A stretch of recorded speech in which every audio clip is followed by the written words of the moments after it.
Bu iki nazar veya iki kategori içinde müteala edeceğimiz bu cephedeki farklı nazarlar diyelim. Yani iki kategori içinde müteala edeceğimiz nazarlar. Bunlar farklı nazarlar olması itibariyle muhalece de herhalde farklı olması lazım. Yani dert belli değil, derman belli değil demeyelim. Bil illeti kıl sonra müdavata tasaddi, her merheme her yaraya derman mi sanırsın? Ziya Paşa'nın ifadesiyle en ummadığın keşfeder esrarı derunun, sen herkesi kör alemi sersem mi sanırsın? Evvela onu da bilmek lazım, onu da bilmek lazım. Biri daha ziyade manevi eksenli, metafizik eksenli bir şey oluyor. Yani birisi size bakacak da böyle alımlı, çalımlı, edalı, endamlı görecek. Kaşınızda, gözünüzde fakir buna şahit olmuştur yani. Şahit olduğum şeyler var. Bunlarla meseleyi detaylandırıp başını dağıtmak istemem ben. Böyle bakınca nasılsa bazı böyle kem nazarlar hakikaten deviriyor. Ve hadis-i şerifte ifade edildiği gibi o dün de orada işte irticalinin esnekliği içinde yine ortaya konduğu gibi deveyi bir yönüyle kazana, insanı da mezara götürür. Hafizanallah. Hazreti Pir diyor ki benim yüzüme bakmayın, böyle dikkate bakmayın, çok nazar dokunuyor bana. Demek ki bazı kimseler de hakikaten nazar dokunacak konumda bulunuyorlar. Neyine binaense, mesela o zat herhalde yani belli bir cazibe-i kutsiyesi var. Böyle fokur fokur kaynıyor, böyle döktürdüğü şeyleri kalemle yetiştiremiyorlar, yazıyorlar yaptığı şeyleri. Hakikaten nazara çarpılabilir bu insan. Yani oturup da böyle bizler gibi tamam şurada şu bilgi var alalım bunu bir kaydedelim şuraya. Sonra benzerini şuraya koyalım. Bunu mu önce alalım. Bunu mu sonraya bırakalım. Sonra işleyelim bunları. Böyle değil yani. Adam söylüyor ve çok sistematik şeyler çıkıyor orada. Çok düzenli şeyler çıkıyor.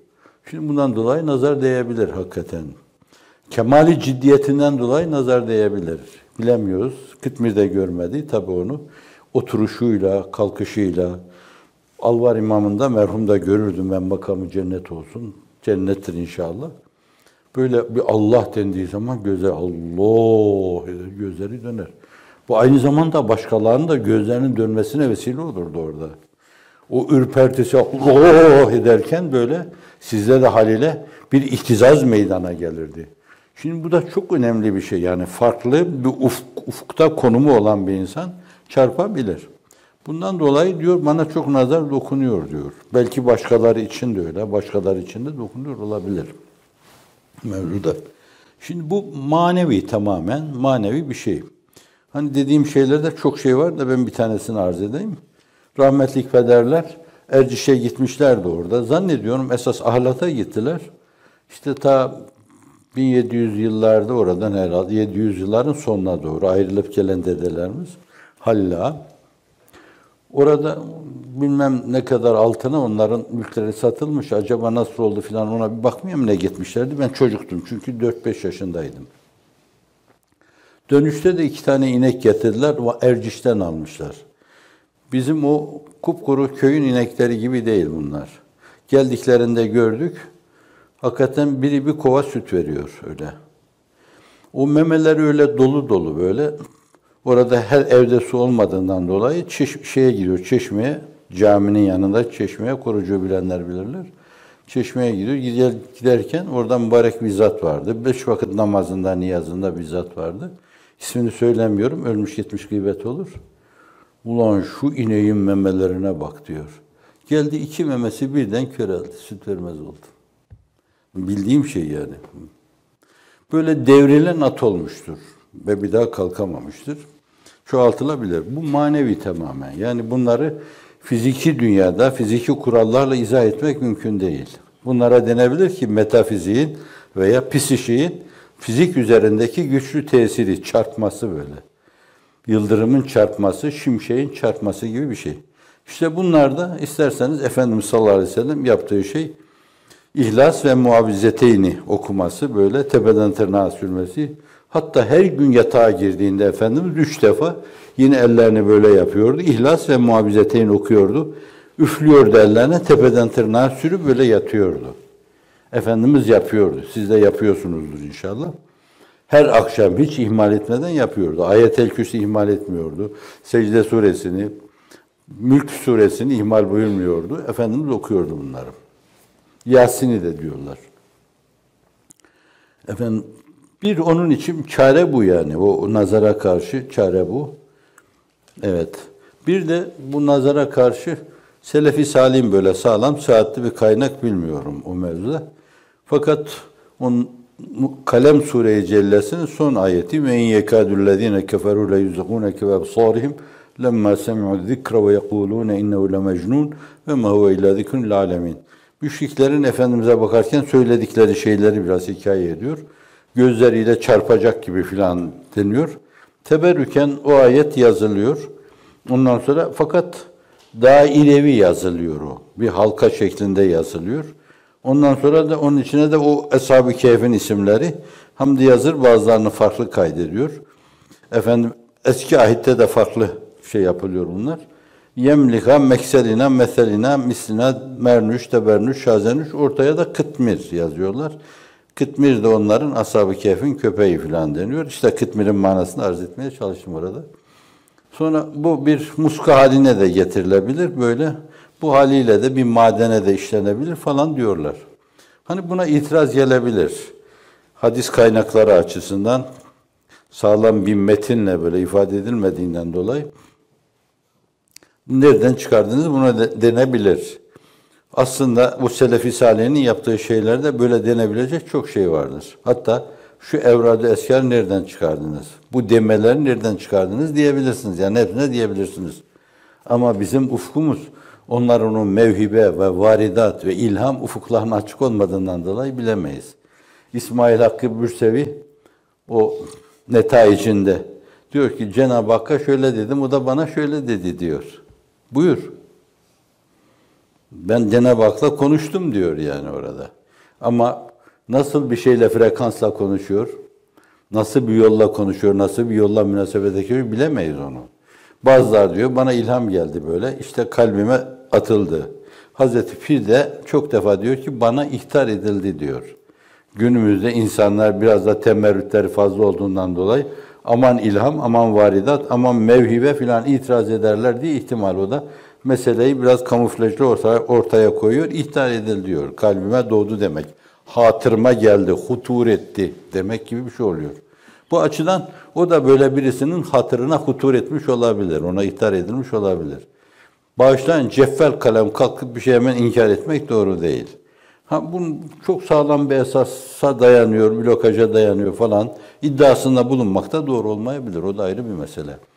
Bu o manevi boyutlu olan şey için yani göz çarpması için o kategoride mütalaa edeceğimiz bu eve de olabilir, binaya da olabilir.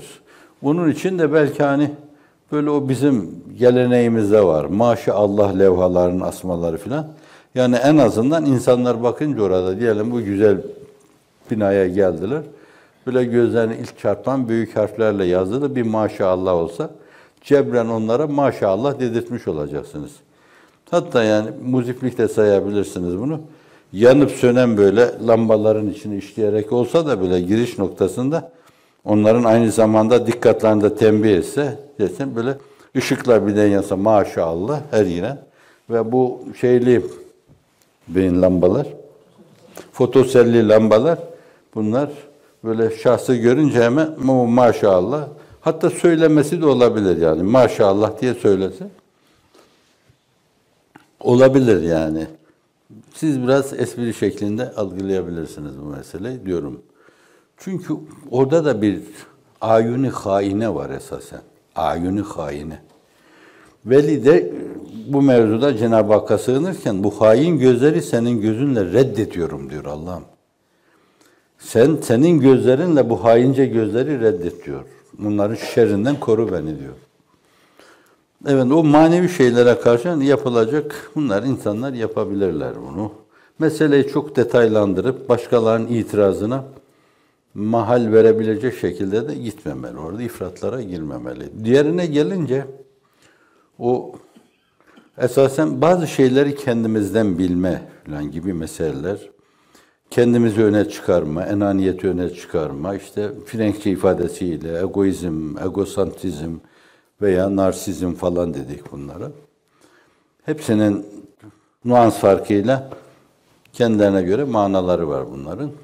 Böyle şahsın hakikaten zat-ı uluhiyete, yani diyorlar Hz. İsa'yı Cenab-ı Hakk'ın arşına oturttu. Bazıları da diyor Efendimiz'i Cenab-ı Hakk'ın arşına oturtuyor. Ama herkes kendi kendine oturtuyor arşıya. Yani ben yaptım diyor. Ben ettim diyor. Bu benim düzenim, benim planım, benim projem. Ve benim yaptığım şeylerin rüyasını görmedi bu adamlar. Biz şu kadar kısa zaman içinde, 5 sene içinde öyle şeyler yaptık ki bizden evvelki dönemde 50 senede yapamadılar o insanlar onları. Şimdi işte o arşın bir yanına oturtuyor kendini farkına varmadan. Bir de böyle bir şey var. Şimdi bütün nazarını kendine teksif ettiğinden dolayı ilahi nazar adına haylulet vakı oluyor. Husuf yaşatıyor kendisine.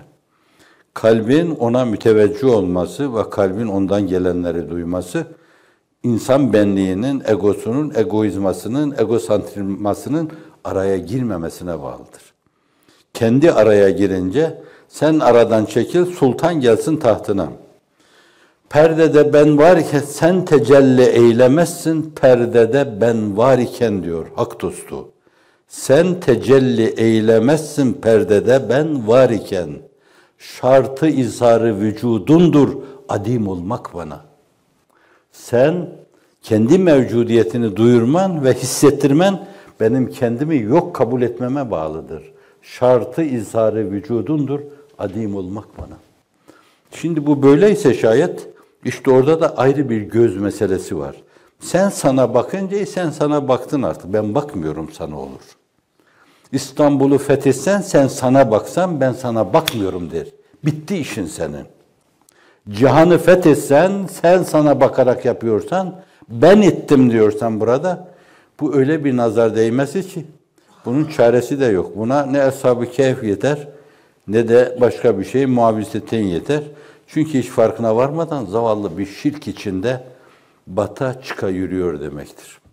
Cenab-ı Hakk'ın eltaf-ı subhaniyesi, ni'am-ı rabbaniyesi karşısında ne kadar çoksa onlar, o ölçüde bizim de hamd ile iki büklüm olmamız, hayatımızı bir asa gibi iki büklüm götürmemiz gerekir.